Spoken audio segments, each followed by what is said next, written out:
Hello दोस्तों, कैसे हैं आप सब। आशा करता हूँ आप सभी लोग अच्छे होंगे।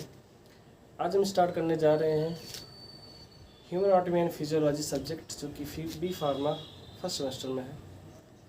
इसमें फर्स्ट यूनिट में एक टॉपिक दिया हुआ है, इंट्रोडक्शन टू ह्यूमन बॉडी। वहीं से हमने ये टॉपिक लिया हुआ है। और जब हम इंट्रोडक्शन ऑफ ह्यूमन बॉडी की बात करते हैं तो उसमें आता है सबसे पहला टॉपिक जो है लेवल्स ऑफ ऑर्गेनाइजेशन। इसका मतलब है कि हमारी बॉडी जो ऑर्गेनाइज हुई है, इतना कॉम्प्लेक्स हमारी बॉडी है, डिफरेंट फंक्शंस परफॉर्म करती है, तो इसका ऑर्गेनाइजेशन कैसे हुआ है, ऑर्गेनाइजेशन का लेवल क्या है, इसके बारे में आज हम बात करेंगे। तो अगर हम देखें कि हमारी बॉडी का लेवल क्या है, कैसे ऑर्गेनाइज हुआ है, तो सबसे पहला जो लेवल आता है वो है केमिकल लेवल। केमिकल लेवल आपने शायद पढ़ा होगा कि हमारी बॉडी का जो बेसिक यूनिट है जिससे हमारी बॉडी बनी है वो है सेल। बट अगर हम सेल के थोड़ा और डीप में जाएं तो सेल भी किसी ना किसी चीज़ की बनी होगी। ऐसा तो है नहीं कि सेल डायरेक्ट सेल ही बन गया है, तो सेल भी किसी चीज़ की बनी है। तो अगर हम सेल की बात करें तो सेल हमारी मॉलिक्यूल से एटम से मिलकर बनी होती है, और ये सबसे सिंपलेस्ट लेवल होता है। सबसे सिंपलेस्ट लेवल किसका बना हुआ है? ये made up of atoms and molecules. Atoms और मॉलिक्यूल्स का बना होता है सेल। ठीक है।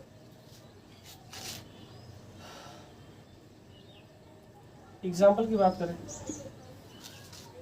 एग्जाम्पल में हम देखेंगे तो H2O जैसे कि वाटर है। वाटर भी क्या है? वाटर एक मॉलिक्यूल है, और मॉलिक्यूल है तो मॉलिक्यूल किससे बनेगा? एटम का बनेगा। तो केमिकल लेवल में दोनों चीज़ें आती हैं, मतलब एटम्स की भी बात करते हैं और मॉलिक्यूल्स की भी बात करते हैं। H2O में अगर हम देखें तो इसमें क्या क्या है? हाइड्रोजन है और ऑक्सीजन है। दो मॉलिक्यूल हाइड्रोजन का है, एक मॉलिक्यूल दो एटम हाइड्रोजन का है और एक ऑक्सीजन है।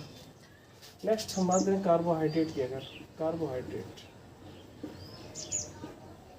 तो आपको शायद पता होगा कि कार्बोहाइड्रेट जो होता है उसमें कार्बन, हाइड्रोजन और ऑक्सीजन प्रेजेंट होते हैं। ठीक है। कार्बन, हाइड्रोजन और ऑक्सीजन ये भी एटम्स हैं। एटम से मिलकर मॉलिक्यूल ये बना हुआ है कार्बोहाइड्रेट।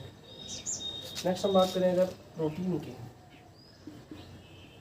प्रोटीन की अगर बात करें तो आपको पता होगा protein is made up from the amino acids. छोटे छोटे अमीनो एसिड मिलकर प्रोटीन का फॉर्मेशन करते हैं।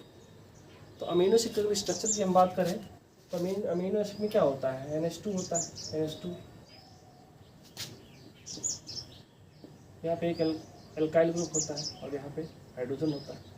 इसमें अगर आप देखें तो नाइट्रोजन भी है, हाइड्रोजन भी है, ऑक्सीजन भी है। ठीक है।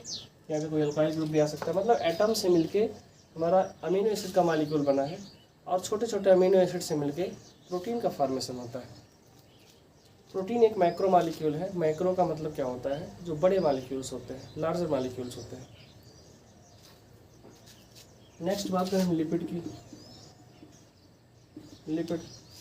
लिपिड में क्या होता है? बेसिकली ये एक प्रकार का फैटी एसिड होता है। लिपिड फैटी एसिड की लंबी चेन होती है कार्बन की लंबी चेन होती है, उसमें एक कार्बोक्सिल ग्रुप प्रेजेंट होता है, COOH। ठीक है।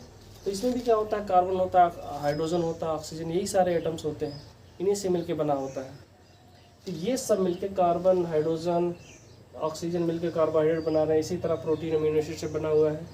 लिपिड भी एटम से मिलके बना हुआ है, वाटर भी एटम से मिलके बना हुआ है, और ये जितने मॉलिक्यूल हैं ये सभी मिलके एक सेल का फॉर्मेशन करते हैं।